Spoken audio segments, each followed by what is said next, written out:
Hi friends, welcome to our channel. இன்னைக்கு நம்ம நல்ல சிம்பிளாவும் டேஸ்டியாவும் செய்யக்கூடிய கிரேவி எப்படி பண்றது இந்த வீடியோல பார்க்கலாம். சப்பாத்தி, பூரி, தோசைக்கு எல்லாத்துக்குமே இதனால பொருத்தமான சைட் டிஷ்ஷா இருக்கும். கண்டிப்பா ட்ரை பண்ணி பாருங்க. இப்போ கடாயை ஹீட் பண்ணிட்டு ஒரு 3 ல இருந்து 4 டேபிள்ஸ்பூன் அளவுக்கு தேங்காய் எண்ணெய் சேர்த்துக்கலாம்.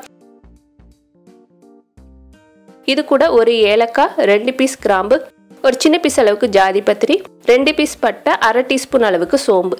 இது அஞ்சையும் சேர்த்ததுக்கு அப்புறமா இது கூட 1/2 டீஸ்பூன் அளவுக்கு ஜீரகம் சேர்த்திருக்கேன். சேர்த்துட்டு இது எல்லாமே நல்லா பொரியட்டும். இப்போ நல்லா பொரிஞ்சதுக்கு அப்புறமா இது கூட 2 மீடியம் சைஸ் பெரிய வெங்காயம் பொடியா கட் பண்ணிட்டு சேர்த்துக்கோங்க.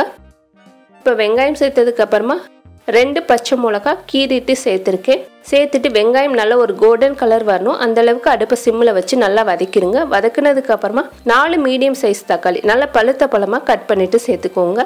இது கூட 1 டீஸ்பூன் அளவுக்கு இஞ்சி பூண்டு பேஸ்ட் சேர்த்துக்கிறேன்.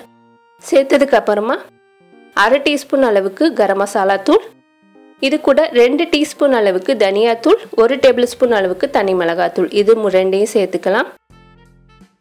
சேர்த்துட்டு நல்லா மிக்ஸ் பண்ணிடுங்க. மிக்ஸ் பண்ணதுக்கு அப்புறமா இது கூட தேவையான அளவுக்கு கல்லுப்பு சேர்த்துக்கலாம். சேர்த்ததுக்கு அப்புறமா ஒரு 1/4 கப் மட்டும் தண்ணி சேர்த்து நல்லா அந்த தக்காளி நல்லா மசியணும். அந்த அளவுக்கு அடுப்பை வந்து சிம்மில் வச்சு நல்லா வதக்கிடுங்க.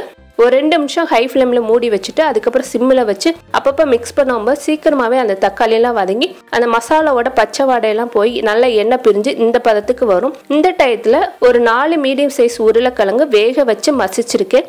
சின்ன சின்ன பீஸ் எல்லாம் 1-2 அப்படியே விட்டுருங்க. இதை முழுசா வந்து மசிக்காம ஓரளவுக்கு அங்கங்க பீசஸ் தெரிஞ்சிச்சுன்னா நம்ம சாப்பிட்றப்ப நல்லா டேஸ்டா இருக்கும். இப்போ சேர்த்ததுக்கு அப்புறமா ஒரு கைப்பிடி அளவுக்கு நல்லா பொடியா கட் பண்ண கொத்தமல்லி சேர்த்துட்டு இந்த மசாலாவோட உருளைக்கிழங்கு நல்லா மிக்ஸ் ஆகணும். நல்லா கலந்ததுக்கு அப்புறமா இது கூட 1/2 கப் அளவுக்கு தண்ணி சேர்த்துக்கிறேன்.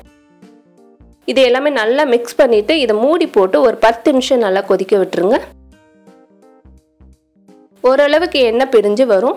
இந்த டயத்தில் இது கூட இன்னும் கொஞ்சம் மசாலா சேர்த்துக்கலாம். திருப்பி ஒரு 1/2 டீஸ்பூன் அளவுக்கு கரம் மசாலா தூள் சேர்த்துக்கோங்க. இந்த டயத்தில் சேர்க்கும்போது இந்த கிரேவிக்கு நல்ல ஒரு டேஸ்ட்டும் ஃப்ளேவராகவும் இருக்கும். இது கூட நீங்கள் விருப்பப்பட்டீங்கன்னா 1 டீஸ்பூன் அளவுக்கு காஞ்ச வெந்தய இலைகள் சேர்த்துக்கோங்க. இருந்துச்சுன்னா சேர்க்கலாம், இல்லைன்னா இதை அவாய்ட் பண்ணிடலாம். இப்போ நல்லா மிக்ஸ் பண்ணிவிட்டு இன்னும் ஒரு 5 நிமிஷம் கொதிக்க வச்சிங்கன்னா நல்லா டேஸ்டியான கிரேவி ரெடி ஆகிடும். இதுக்கு மேலே கொஞ்சம் கொத்தமல்லி சேர்த்துக்கலாம். இப்போ நம்மளோட உருளைக்கிழங்கு தக்காளி கிரேவி ரெடி ஆயிடுச்சு. இதே போல் நீங்களும் கண்டிப்பாக ட்ரை பண்ணி பாருங்கள். இந்த வீடியோ உங்களுக்கு பிடிச்சிருந்துச்சுன்னா லைக் பண்ணுங்கள், ஷேர் பண்ணுங்கள், மறக்காமல் நம்மளோட சேனலுக்கு சப்ஸ்கிரைப் பண்ணுங்கள். தேங்க்யூ.